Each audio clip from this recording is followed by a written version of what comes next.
Game Freaks. This is Game Freak Forever, and this is my show.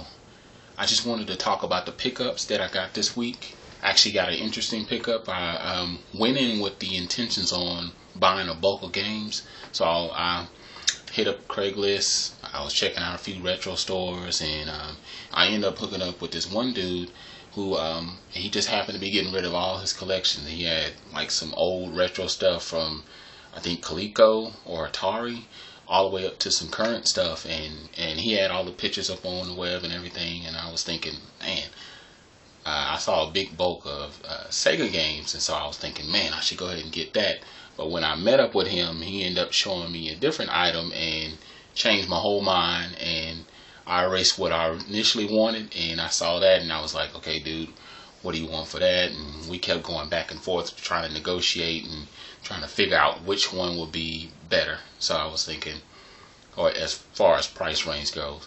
So I saw that he had a Sega CD, and I knew that out of my collection, I don't have one. So being a collector, I said, man, I'll go ahead and take this opportunity to go ahead and get that game. And so, or actually the add-on. And it's actually the one that I got was the Sega CD Model 2, which fits perfectly with the Sega Genesis that I already have, which is a Model 2. And I'll show you. This is actually what it looks like. This is the actual loader, the Sega CD. And I'll show you guys real quick what it looks like with it taken down.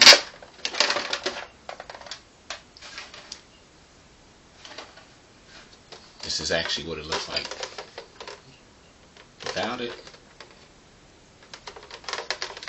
It's got its little hookups in the back, the AV, and also an additional plug. You got your additional, you got your CD loader right here, and then also additional. You got your plug, and then you got your hookup for your TV if you need an additional one. He gave me an extra one for that. And then he gave me a load of games to go with it as well. Now, some of them are in pretty good condition and some of them are not. Now, just to backtrack a little bit about the Sega CD, it actually was released back in October 15th, 1992.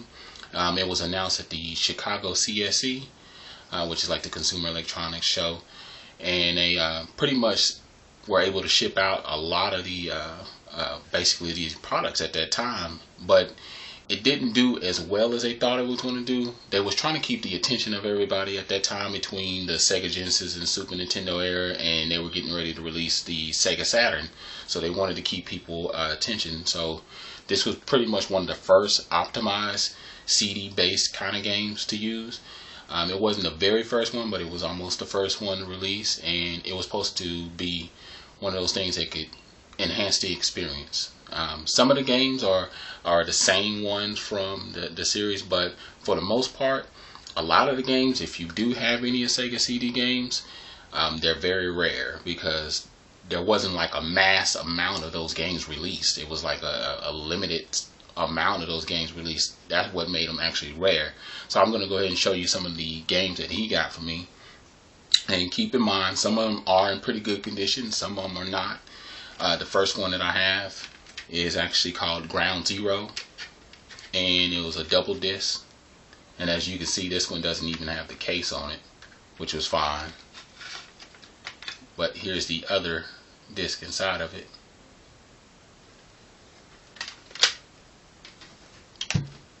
And then then he gave me this one encyclopedia game,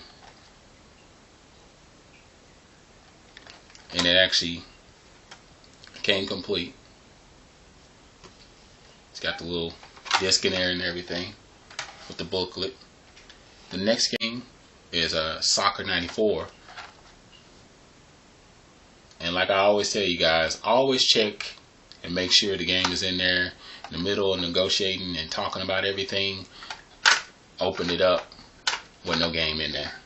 So this one didn't even have the game, but I guess I'll look online and find the game.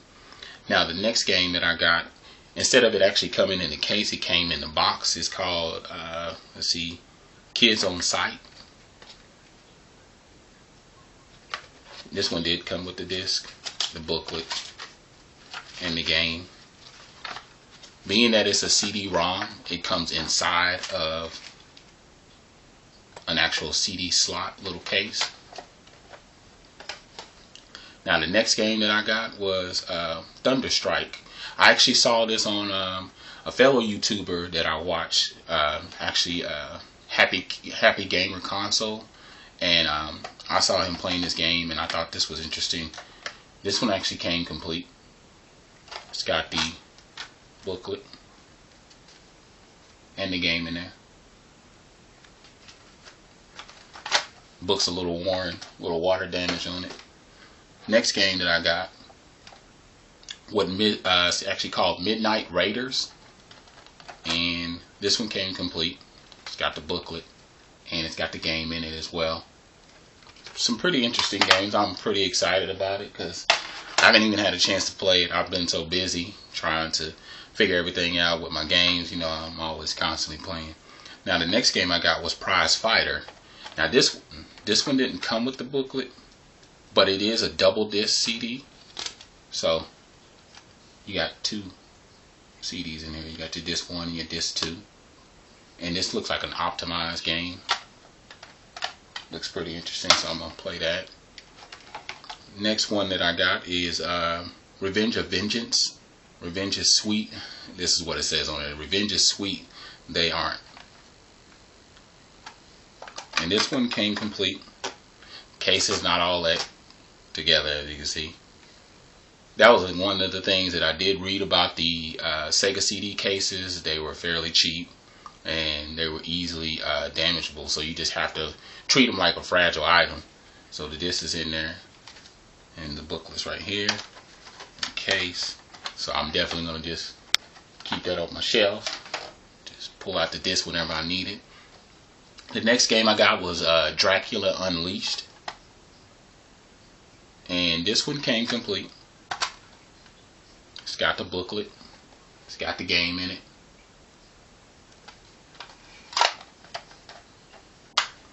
Now what's funny is the next game that I got is Jurassic Park. I actually was interested in it and I saw it. I was like, oh, okay, Jurassic Park. I love Jurassic Park because I already have it for the Sega. I got it for the I think I got it for PlayStation. I think I got it for the Super Nintendo.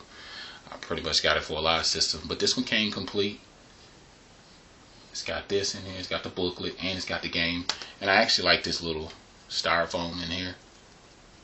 Pretty good for your CDs, keeping that in place. But what's funny is that he had 2 of them. I didn't even realize it. So I got 2 of them, and they both came complete. Now what's weird, I was looking at the other one. Let me go back to this one. Oh, never mind. I thought this one was a different color. I was going to say, wait a minute. Now getting down to another game that I got is I think it's pronounced Silkheed. Looks like a pretty interesting shooter. This one came complete, and this case is a little fragile, so I'm just gonna handle this delicately. I got the booklet, I got the disc in there and everything. So this is... Now the next set of games that I want to show you guys is the ones that I consider the rare ones out of my bunch of games. I'm pretty pumped about what I got, and let me go ahead and show you. The first game is Eternal Champions. This one came complete. It's got the booklet and the game in there. This one I looked up, it's around $20 to $25. Pretty good game. Been hearing nothing but good things about that game. Actually on a lot of people's lists, top lists of Sega CD games. Next game that I got is Wirehead. This one has a pretty big range, somewhere between 25 to 30. I think even higher than that. This one came complete as well. It's got the booklet and it's also got the CD in there as well. So I'm pretty pumped about that. Next game I got is Bouncers. Bouncers, let's see, this one was worth about 30. I think it was like 30 to 35, somewhere in that range, and it came complete as well. It's got the booklet and it's got the game in it also. Trying to make sure that light doesn't reflect off the CD and hit you in the eye, because it's doing it on me for the most part. The next game that I got is called Lodestar: The Legend of Tully Bodon. This one came complete, and this one was about $35 to $40. There it is. This one's got the booklet and the game. Game is in really good condition, and so is the booklet. Now the last game that I got, this one was a big one. I looked it up on a lot of people's lists, top games, rare games and stuff like this one. This one's pretty rare, or as far as price range goes, it's pretty high up there. There's games that's probably a little bit higher, but this one is worth $50 to $60. Called The Heart of an Alien, and this is The Heart of an Alien Out of This World Parts 1 and 2. I remember this game as a kid, and so as soon as I loaded it up, I looked at some YouTube videos about it, and I was like, oh yeah, I remember that game. It's a pretty good game. This one came complete. It's got the booklet and the game. And so with the Sega CD, the add-on, the plugs, the extensions and everything, and then all 16 games, 17 if you include the case that didn't have the game in there, I only paid $65. I pretty much paid half. I paid about $35 for, or somewhere between like, I think 34 or something, or $30 for one, and then like 35 for the other stuff. So I paid about $65 total, which to me is not a bad deal when you consider all the rare games. When you add those up, if I did decide to sell those, which I don't, I'm more of a collector. I'm looking to collect everything that I have, or just expand upon my collection of games that I already have. But other than that, it's been a pleasure talking with you guys. Continue to be game freaks. I'm Game Freak forever. And always remember to like my videos and subscribe to my channel, so that way we can continue to get the support and keep this thing going. Alright, I'm out.